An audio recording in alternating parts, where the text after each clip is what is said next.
Welcome to more Gran Turismo Sports Specialtatin. Today we're featuring Group 2 cars around Blue Moon Bay Speedway Reverse. And this is a dirty race, meaning anything goes. Tuning, power, weight, as long as you don't go backwards, you can pretty much do anything to win. And well, if you go backwards, you ain't gonna win anyway, so what's really the point in doing that? So anyway, let's get going, folks. I'm in the Nissan GTR for this one, but honestly, one of the good things about dirty racing is I don't really think the car matters as much in this as many another type of racing, but I think this car is probably still overall the best one, just because it's stable, which is probably all in all the most important thing to have in a dirty race. And also, as of now, I think I might be about to have the lead already. Well, that was nice. Real nice, folks. And hallelujah, that's about as perfect of a way to start a dirty race as possible. That's the clip that I already have on the channel, but well, as y'all can see there, that's a very start of the race, so there's a whole heck of a heap more to come than just that, but that's about as good a way to start as possible for me, ain't it? And then, well, now that's gone. Well, I'm already back in third, but that's just how dirty racing goes. Can't really complain, though, because now I'm already back in second. And let's track down first dramatically. No.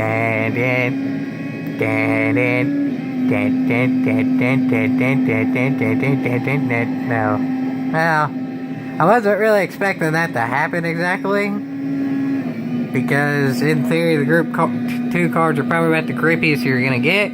Group 1s have overall more grip, but they're that much more unstable because they're just the crazy powerful ones. I'd say grip to horsepower ratio, I'd say Group 2 is about the best there is. And that was about as good of a wreck there is too. Jiminy Cricket, that was cool to look at, wasn't it? And let's see who comes out of that on top. You know, I think I'm alright with who came out of that on top.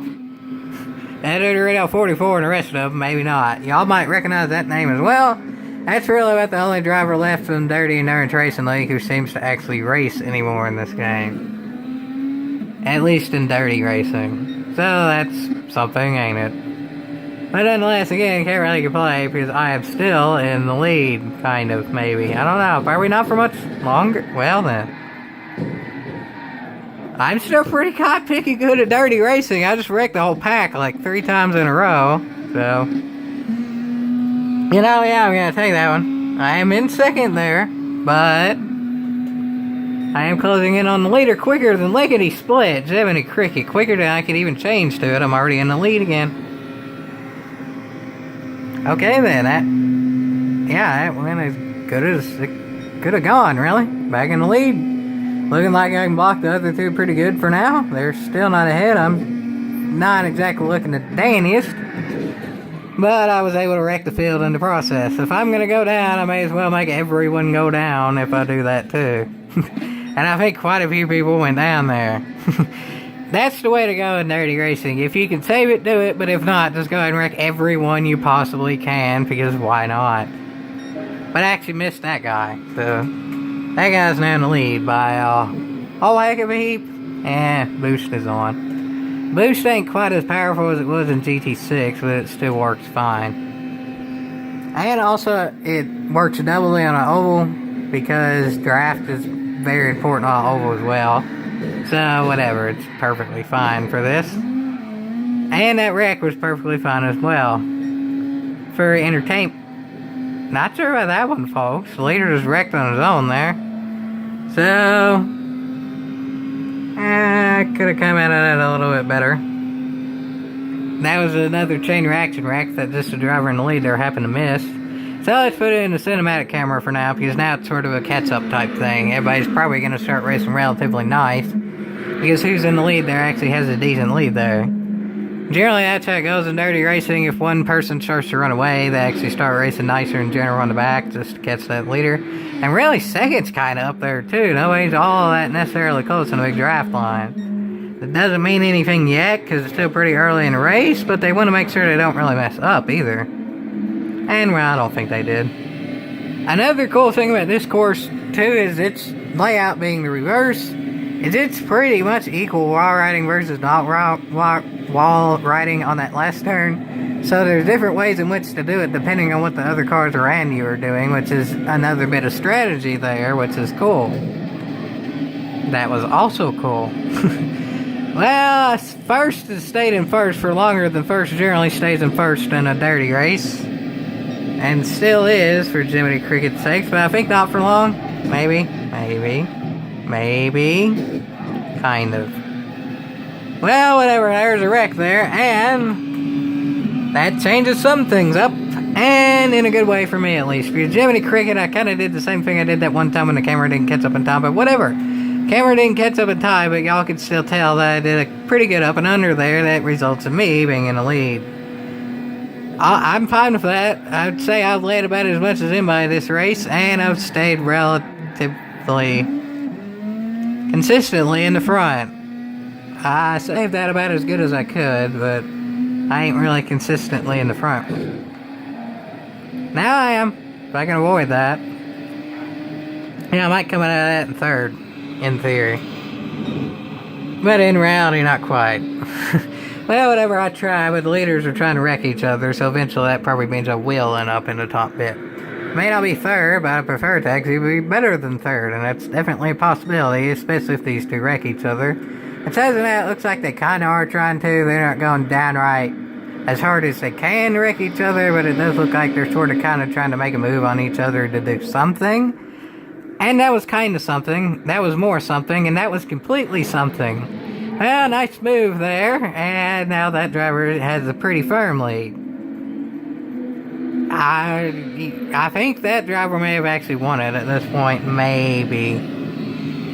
I don't know, still 2 laps to go, so that probably means second can catch up if nobody wrecks second. And really, nobody's around second. I mean, as y'all can see there, I'm in third, and I will try to get to the front, but I don't want to get wrecked either, so I have to be leery of that. As of now, no one's really drafting anybody right now, so it's again sort of a catch-up thing. But everyone's model catch-up is about out. There's not much time to use it anymore.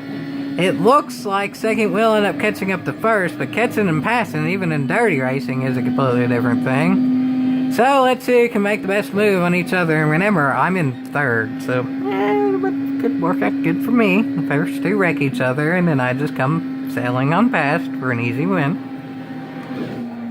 Maybe. They still have to wreck each other, though, for that to happen. That was a very light tap for it being the very end of the race, but whatever. I tried for a pretty hard, not exactly a tap there, and it kind of sort of worked. It slowed me down a little bit, but it didn't enough to where I couldn't make a move on first.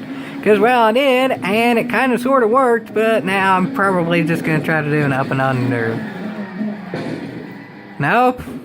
Well, I tried for the up and under, and that didn't really work. Let's go back to actually see who ends up coming out of that on top, because that was a whole heck of a heap of chaos all at once. Yeah, there's really not all much to say about that. The wrecking kind of does it justice there. There's two giant, massive wrecks in that race, one at the very beginning and one at the very end. The one at the very beginning worked out for me. I'd prefer that to be the backwards bit there. The one at the very end worked out for me. But whatever, I can't really complain. And it's looking like there, that driver had a whole heck of a heap of moves at one point during that race, is actually going to end up getting the win there. So that's pretty good for that driver. I'll go back one more time on this.